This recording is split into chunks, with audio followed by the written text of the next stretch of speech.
नमस्कार मित्रांनो. प्रेम व्यक्त करण्यासाठी खूप वेगवेगळ्या पद्धती प्रत्येक व्यक्तीच्या असतात, पण काही कॉमन फॅक्टर आहेत जे सायकोलॉजिकल सांगतात तो व्यक्ती तुमच्यामध्ये इंटरेस्टेड आहे की नाही. तर मित्रांनो, अशी काही लक्षणे असतात, असे काही इशारे असतात. मित्रांनो, तुमच्यासाठी प्रेम आहे. खूप वेळा काय होतं, काही लोक लोक वन साईड लव करतात, मनापासून त्या व्यक्तीला खूप लाईक करतात आणि समोरच्याला ते समजत नाही. जेव्हा समजतं तेव्हा खूप उशीर झालेला असतो. तेव्हा वाटतं हाच आपला पार्टनर असायला हवा होता, याच्याबरोबर लग्न करायला हवं होतं.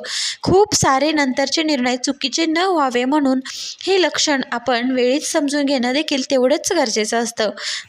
मित्रांनो बघा, एखाद्या स्त्रीचं तुमच्यावरती प्रेम असतं किंवा तुम्ही तिला आवडू लागता. जेव्हा तुम्ही तिच्या समोर जाता तेव्हा तिच्या चेहऱ्यावरती एक वेगळीच चमक दिसते. पण मित्रांनो, त्याचबरोबर ती स्त्री तुम्हाला हे दोन प्रश्न जर सतत विचारत असेल तर तो देखील हा एक इशारा आहे की ती स्त्री तुम्हाला तिच्या प्रेमाचा ग्रीन सिग्नल देत आहे.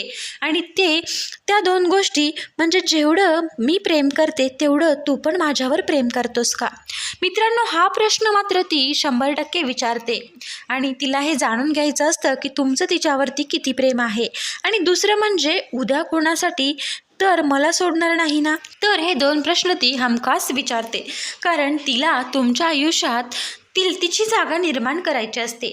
मित्रांनो बघा, पण प्रेमात पडण्याअगोदर किंवा त्या स्त्रीचे पूर्ण हे इशारे मिळाल्यानंतर ही पार्श्वभूमी तपासून घेणं हे काम मात्र तुमचं आहे. कारण त्या स्त्रीच्या मनात जे काही चाललेलं आहे, कदाचित त्या स्त्रिया का बऱ्याच जणांचं असं असतं की हे दुसऱ्यांना दाखवण्यासाठी, म्हणजे हे बघ माझ्या मागं किती मुलं आहेत किंवा माझ्याकडे किती जण पाहतात, हे दाखवण्यासाठी त्या प्रत्येकाला नजर मिळवत फिरतात. तर मित्रांनो, याची पार्श्वभूमी तुम्ही तपासून घ्या की नक्की तिच्या मनात काय सुरू आहे. तर मित्रांनो, हा व्हिडिओ तुम्हाला आवडला असेल तर नक्कीच तुम्ही लाईक करा, शेअर करा आणि हा व्हिडिओ तुम्ही जास्तीत जास्त तुमच्या मित्रमैत्रिणींपर्यंत नक्की शेअर करा. मित्रांनो, तुमच्या एका लाईक आणि शेअरमुळे तुम्ही एखाद्याचं आयुष्य बदलण्यास नक्कीच हातभार लावू शकता. तर मित्रांनो, नक्कीच तुम्ही जास्तीत जास्त व्हिडिओ तुमच्या मित्रमैत्रिणींपर्यंत शेअर करा आणि हा व्हिडिओ तुम्ही अगदी मनापासून पाहिल्याबद्दल मी तुमचे मनपूर्वक आभार व्यक्त करते.